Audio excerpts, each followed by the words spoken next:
বিয়ের পর দেনমোহরের টাকা নিয়ে রাজশাহীর এক যুব মহিলা লীগ নেত্রী পালিয়ে গেছেন বলে অভিযোগ উঠেছে। বিয়ের পর একটি 3 তারকা হোটেলে ফুলসজ্জার কথা ছিল তার, কিন্তু ফুলসজ্জার আগে বাড়িতে টাকা রেখে আসার কথা বলে কেটে পড়েন ওই নারী। বিয়ের 4 দিন পর তিনি তার স্বামীকে তালাকের নোটিশ পাঠান। এ ঘটনায় ভুক্তভোগী ব্যক্তি 29 নভেম্বর নগরীর চন্দ্রিমা থানায় একটি লিখিত অভিযোগ দায়ের করেন।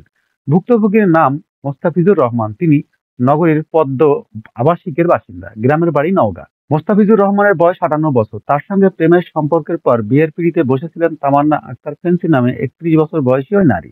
তার বাড়ি নগরীর মেহেরচণ্ডী পূর্বপাড়ায়। তিনি নগরীর 26 নম্বর ওয়ার্ড মহিলা লীগের নেত্রী। রাজশাহী সিটি কর্পোরেশনের পরিচ্ছন্ন বিভাগের মশক শাখায় মাঠকর্মী হিসেবেও চাকরি করেন।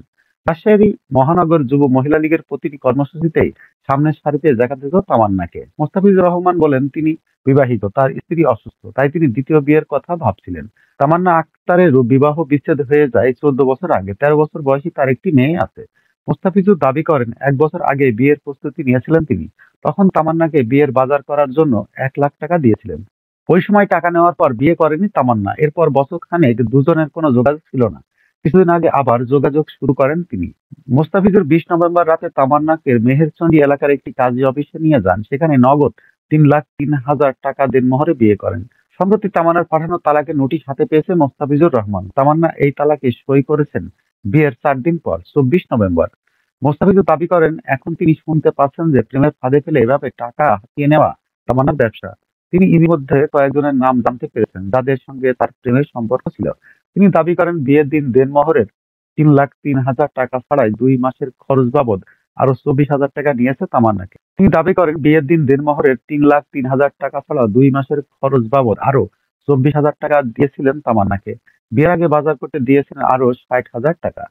এছাড়া কাজী অফিসের খরচ বাবদ আরো 25,000 টাকা। তামান্না আক্তার ফেন্সি বলেন, বিয়ের পর আমাকে 2 কাঠা জমি দেওয়ার কথা ছিল। ওই জমিতে একটি ফ্ল্যাট বাড়ি নির্মাণ করে দেওয়ারও কথা ছিল। আর আমার ভবিষ্যতের জন্য ব্যাংকে 20 লাখ টাকা দেওয়ার মৌখিক প্রতিশ্রুতি ছিল। এসবের কিছুই দেননি মোস্তাফিজুর। তিনি আমাকে বাড়িও নিয়ে যাবেন না, আমার মেয়ের দায়িত্ব নেবেন না, তাই তার সঙ্গে আমার সংসার করা সম্ভব হয়নি।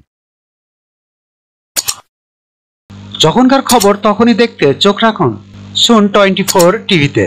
চ্যানেলটি সাবস্ক্রাইব করুন।